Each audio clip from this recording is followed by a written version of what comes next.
Hey squad, it's Kelly. Welcome back to my channel. So it is still November. I am not skipping Thanksgiving. I love this holiday and I love celebrating it. I especially love watching the Macy's parade. Anybody else in that boat with me? I wanted to come to you and talk to you about secondhand gifting. So today is part of a two-part series that I am doing. Today is the what to thrift. So these are the do's, and then the next part of the series is going to be the don'ts, or maybe the shouldn'ts. I'm going to go through and show you some different options. Everything that you see here is secondhand. These are things that we already have in our home. Some of these are going to be used as gifts, and so I want to go through and just show you and maybe give you some inspiration. These are not going to be super specific because I want you to be able to tailor them to the people in your life. These are more or less categories and ideas to help inspire you to gift as you see fit. So before I get started, I just want to thank you for stopping by. I make videos twice a week on secondhand shopping and our life as a family. If you like these videos, you can give them a thumbs up. And you can also subscribe to my channel. So the first thing is more or less a tip than it is a category. And I'm actually going to do a whole separate video on this, so I'm not going to spend a ton of time here.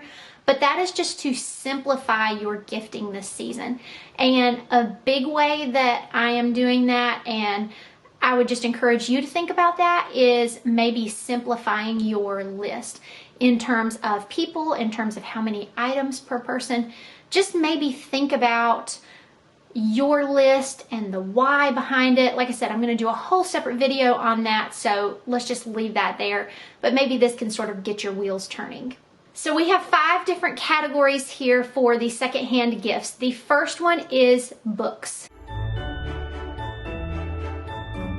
This can be for adults and children alike.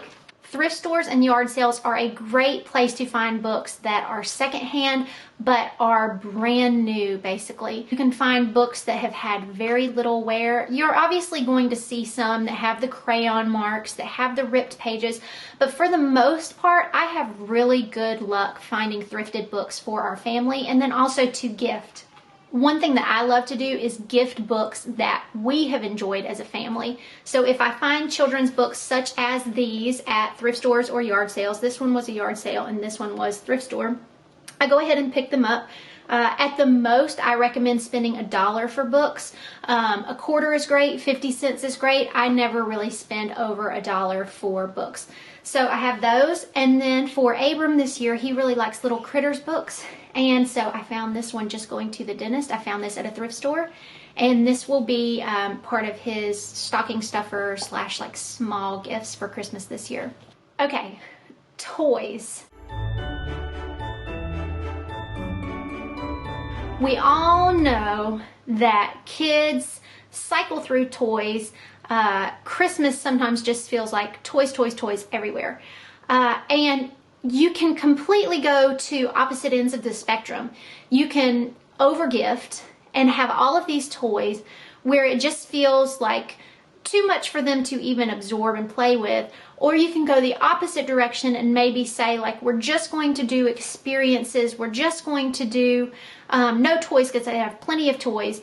And while experience gifts are great, and I'm going to be doing a few of them myself, I think there's something so special.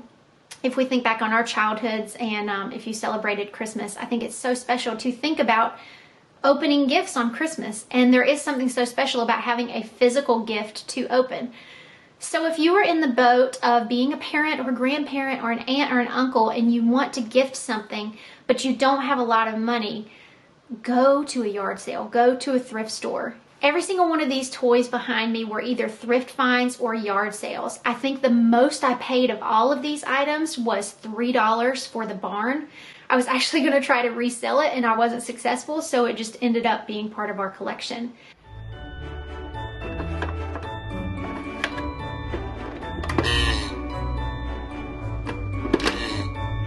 The Leapfrog computer was free. I found it in a box on the side of the road at a community yard sale. It works perfectly and it is Abram's little computer now. Hi! Let's play some music. Push the pause. J says J. Okay. Kangaroo. And each of these stuffed animals was either a quarter or 50 cents at yard sales.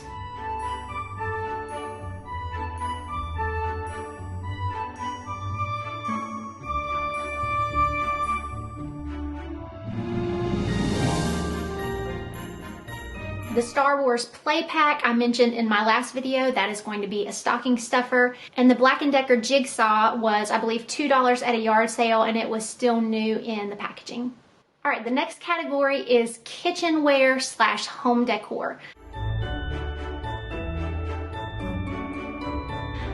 So you want to keep this as general as possible unless you really know the taste very well of the person that you're shopping for.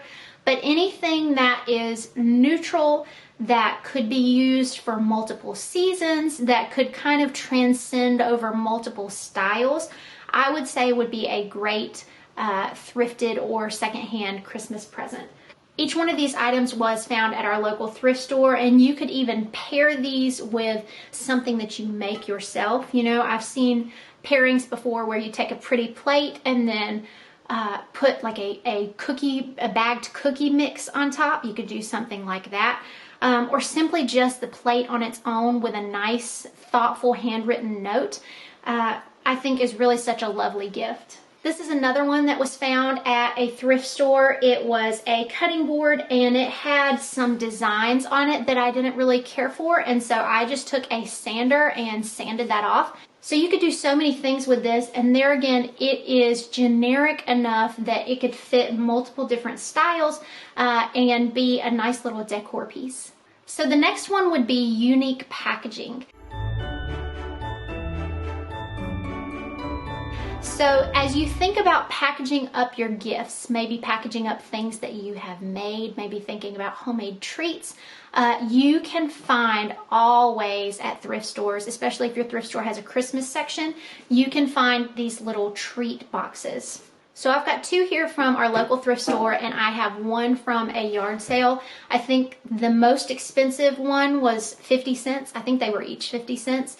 And it's great because when you give these to people, if they so choose, they can reuse them and gift them to someone else. Just like with anything else that you're buying secondhand, I would just wash these thoroughly, and then I would just line the inside with maybe some tissue paper or a paper towel, and then put your home-baked or homemade goodies on the inside. And I forgot to include this little stocking. I found this for 50 cents at a yard sale, and I think this would make cute packaging for baked goods, for a gift card, for cash, really just anything. So my last category here is DIY or upcycles. This one you can really take and just make it your own. I think probably one of the projects that I love the most is using photos. So I found this little frame at a yard sale. I think I paid 25 cents for it. I like the twigs, but I think I may paint it a different color. I might do a white, or I might do just like a solid black brown. I haven't decided yet. And then I am actually just going to hot glue some ribbon here and make this into an ornament. I'm going to put my kid's picture in here, and then this will probably be a gift for someone. Alright guys, so those are all of my tips and all of my categories for things that you should look for whenever you are thrifting or looking at yard sales for secondhand gifts. If it's a little difficult for you to think about giving a secondhand gift or receiving a secondhand gift, I'm going to talk about that more in my Simplifying Christmas video, so make sure that you subscribe and come back for that. Alright guys, thank you so much for watching, and I will be talking to you in the next one.